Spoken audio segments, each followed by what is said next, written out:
që jemi për çdo javë, domethënë me nga 3-4 seancat jashtëzakonshme.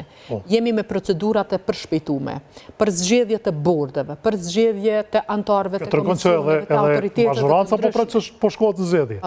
Absolutisht, prej ditës së parë, sepse si ka mundësi që ndryshe me u justifiku.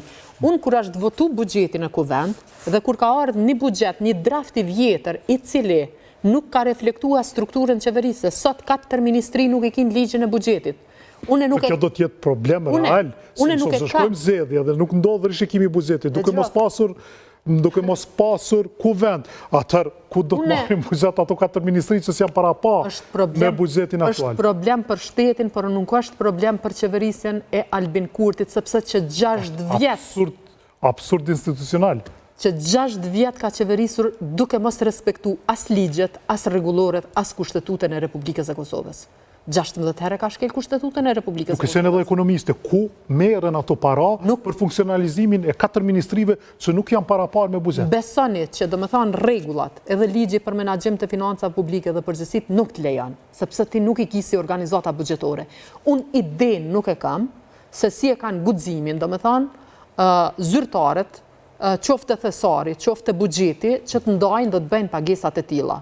Sepse duhet me figuru si kod buxhetor, për ndryshe ti nuk mundesh me i nda buxhet. Cila është mundësia të nda buxhet? Më lejo të them, sepse kjo nuk është çështja kryesore, më lejoni të them këtë. Qysh kur është aprovu buxheti, këta e kanë pasur qëllimin që të shkojnë zgjedhje dhe nuk e kanë pasur qëllimin të qeverisë. Po, sepse domethënë, buxheti ka pas mundësi që Ministria e Financave brenda një jave punë serioze me reflektu strukturën qeverisë, strukturën e re qeverisë, dhe nuk e kanë bërë këtë. Pse nuk e kanë bërë? Sepse e dinin, po s'ka rishikim, domethënë. E kishin aq shpërngut, po na i votum, domethënë edhe opozita i pat votu zgjatjet buxhetore për mars, që nënkupton të ti nuk ki kurfar urgjencë. Faktikisht mundesh se ma lehtë ka qenë me shty hartimin edhe aprovimin e buxhetit për një javë, se sa me sjell rishikim të buxhetit. Dhe po e them, ka që 3 javë që jemi reaktivizu si kuvendi Republikës së Kosovës, ku lëvizjave të vendosje në baza ditore po kapi institucionet e pavarura. Në baza ditore. Keni dëgju për shembull për bordin e RTK-s, për intervistat, keni dëgju për komisionin e pavarur të medjave.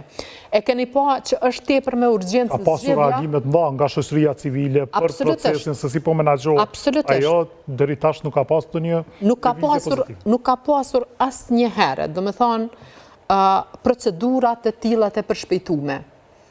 Mund ka rastisur të dëgjoj prej medjave dhe raportimeve që janë bërë në rrjetet sociale, ka pasur kandidat shumë të përgatitur të cilët kanë qellu jashtë shtetit, edhe nuk kanë pasur mundësi me ardhur në intervistë. Janë ftuar në intervistë sonte për nesër. Vlerësimet janë bërë komplet në mënyrë arbitrare, për shembull komisioni me shumicë votave ka marrë vendim që mos me vlerësu se cilin kandidat, po me intervistu ka 30 kandidat në ditë dhe në fund ditës me ul me bë poentimin e gjanat të tilla. Ju keni përvojë edhe në mësimdhënie, sikur ti studentët në provim me gojë dhe pastaj në fund thosh këto janë notat tuaja. Është e pamundshme komplet. E keni pa për shembull tash e kemi është futur në rand të ditës zgjedhja e një gjyqtari të Këshillit Gjyqësor.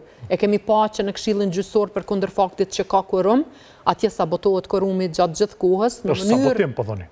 Qëllimshëm.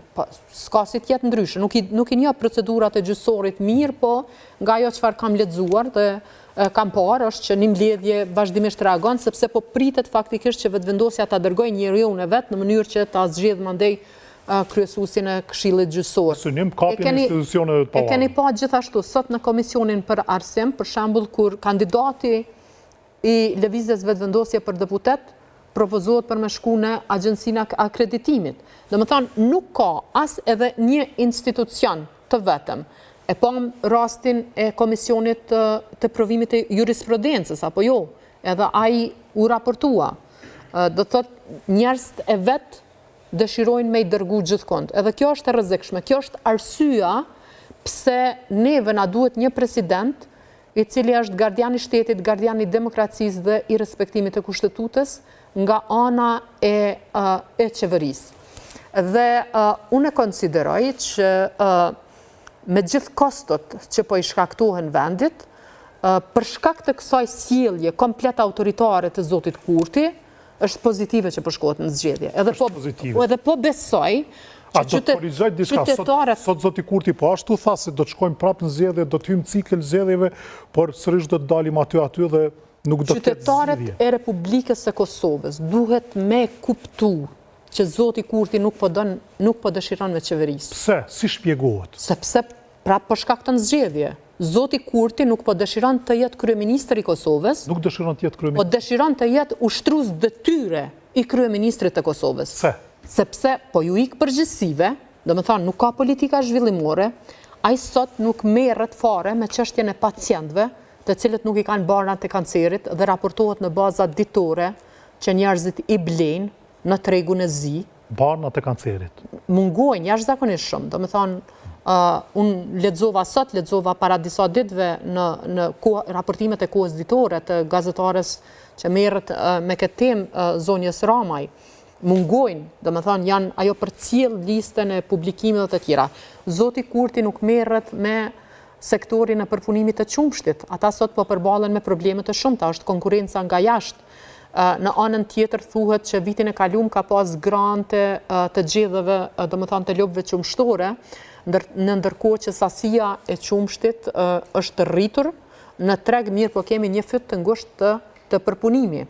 Këtyre u është rritur kostoja. Kam dëgju kryetarin e shoqatës së qumshtarëve, i cili thot që neve na është ngritur kostoja e transportit, na është ngritur kostoja e ambalazhit, e cila e përben gati gjysmën e çmimit të litrës së qumshtit. Dhe qeveria nuk ndërhyn me marr asnjë mas. Qeveria refuzoi zoti Kelmendi me e ul akcizën ose me përgjysmu akcizën dhe me heq të vëshën qoftë dhe për një periudhë caktuar. Sot kur po flasim unë dhe ti, si shpjegohet pse e bën këtë? Është pikërisht